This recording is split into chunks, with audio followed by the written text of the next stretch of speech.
భారత్ మాతాకి.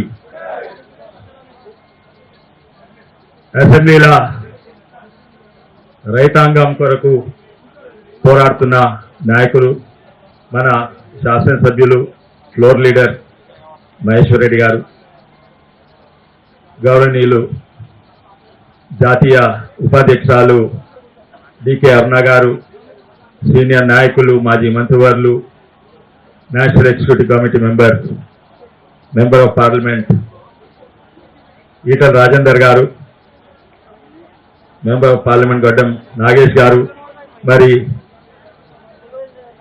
రైతుల పక్షంగా పోరాడుతున్న ఎమ్మెల్యేలందరూ కూడా, పాల్వాయి హరీష్ గారు, రామారావు పటేల్ గారు, ధన్పాల్ సూర్యనారాయణ గారు, మరి ఇక్కడ ఉన్న నాయకులందరూ, మన కిసాన్ మోర్చా అధ్యక్షులు శ్రీధర్ గారు, పెద్దలు ప్రేమేందర్ రెడ్డి గారు, ఇక్కడ ఉన్న కార్పొరేటర్లు, జిల్లా అధ్యక్షులు, మరి జెడ్పీటీసీలు, ఎంపీటీసీలు, కంటెస్టెడ్ ఎమ్మెల్యేలు, ఎంపీలు, మాజీ ఎమ్మెల్యే ఎంపీలు, ముఖ్యంగా ఇక్కడున్న మీడియా మిత్రులు, ఇంకా రైతు మిత్రులు అందరికీ నమస్కారం.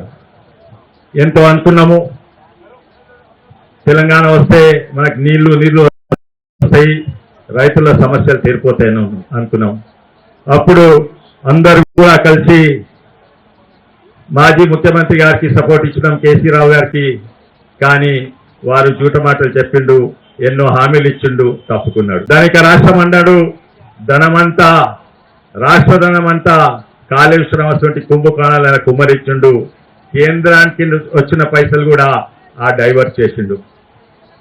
మొన్న ఎలక్షన్ల ప్రభుత్వం మారింది, అందరు కూడా ఆ టీఆర్ఎస్ బీఆర్ఎస్ అనే పార్టీ మీద నమ్మకం పోయింది, ఆ పార్టీని బొందబెట్టిండ్రు. మొన్న పార్లమెంట్ ఎలక్షన్లలో 0 సీట్లు వచ్చినాయి. కానీ కొత్త ప్రభుత్వం వచ్చింది, కొంచెం ఆశ ఉండే, ఈ ప్రభుత్వం ఉన్న వేరే తీరా చేస్తారంటే ఆయన చేసిన తప్పులన్నీ ఈ కొత్త ముఖ్యమంత్రి చేస్తుండ్రు. ఆయనకేమో బీమారు వచ్చినట్టుంది, మాటలు ఇచ్చి తప్పుకున్నాడు, హామీలు ఇచ్చి తప్పుకున్నాడు, దోకా చేసుడు, అది తెలంగాణకు దోకా చేసుడు. ఆ పాత ముఖ్యమంత్రికి వచ్చిండొచ్చు, అదే రోగము కొత్త ముఖ్యమంత్రి గారు కూడా వచ్చింది అనుకుంటున్నా. కానీ చూడబోతే నేను అనుకుంటా ఇది అంటువ్యాధి ఉన్నట్టున్నది. ఆ ముఖ్యమంత్రికి చేర్ల కూర్చుంటే ఆ రోగం వచ్చేటట్టుంది. అందుకే నేను ఈ ముఖ్యమంత్రి గారు చెప్తున్నా ఏంటంటే, మీరు మళ్ళోసారి ముఖ్యమంత్రి కుర్చీల కూర్చోక ముందు దాన్ని శానిటైజ్ చేసి ఆ ఇన్ఫెక్షన్ తీసేసి కూర్చోండి, ఇప్పుడన్నా రైతులు అంటుంటారా అని అనుకుంటున్నాం.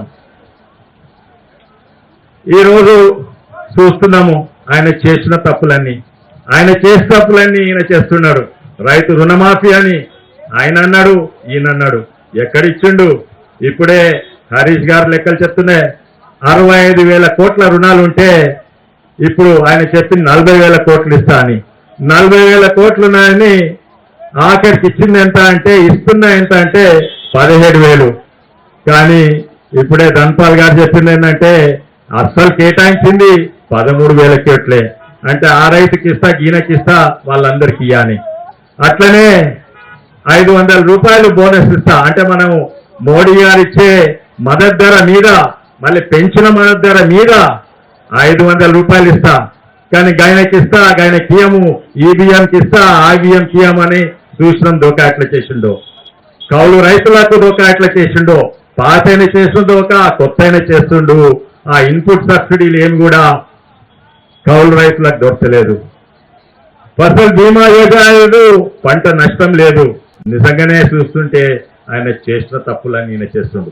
అదే కాక ఆయన ఈ సిటీ, ఫార్మా సిటీ, ఏదేదో సిటీలని ఉన్న భూములు గుంజుకుంటే, మన కొత్త ముఖ్యమంత్రి గారు కూడా ఈ సిటీ ఆ సిటీ అని గుంజుకుంటున్నారు.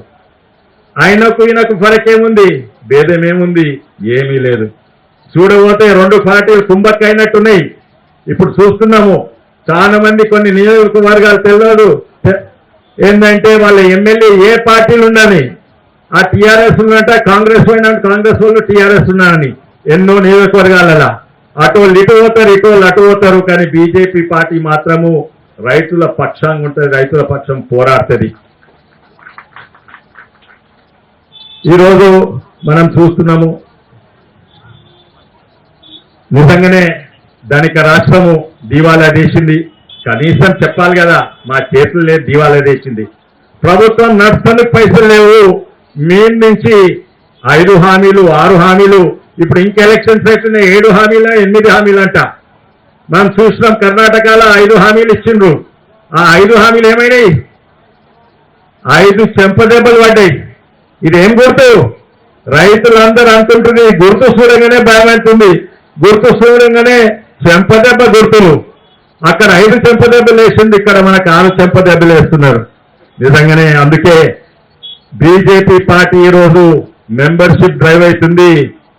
ప్రత్యేకంగా రైతుల ఇప్పటి వరకు రైతులు 10 లక్షల కంటే ఎక్కువ రైతులు బీజేపీ పార్టీలో నమోదైంది. ఎందుకంటే ఆ పాత అయిన మీద నమ్మకం పోయింది, కొత్త అయిన తీసుకొచ్చిండ్రు. కొత్త అయిన మీద నమ్మకం పోయింది. ఇప్పుడు నమ్మకం రైతాంగానికి బీజేపీ పార్టీ మీదనే ఉంది.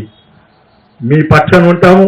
ఎందుకంటే ఈరోజు ఇన్ని సమస్యలు ఉన్నా మా మీడియా మిత్రులు, మా న్యూస్ పేపర్లు ఎక్కడ చూసినా హైడ్రా హైడ్రా హైడ్రా అంటుంది.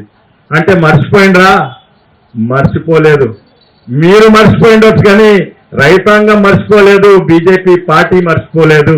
తప్పనిసరిగా రైతుల సమస్యలను ఈ దీక్షతోటి కాంగ్రెస్ పార్టీని దిక్కు మారాలి, డైరెక్షన్ మారాలి, లేకుంటే మీరు దిగిపోవాలని నా కోరిక. మళ్ళోసారి అవకాశం ఇచ్చినందుకు మహేశ్వర్ రెడ్డి గారికి మరీ ధన్యవాదాలు.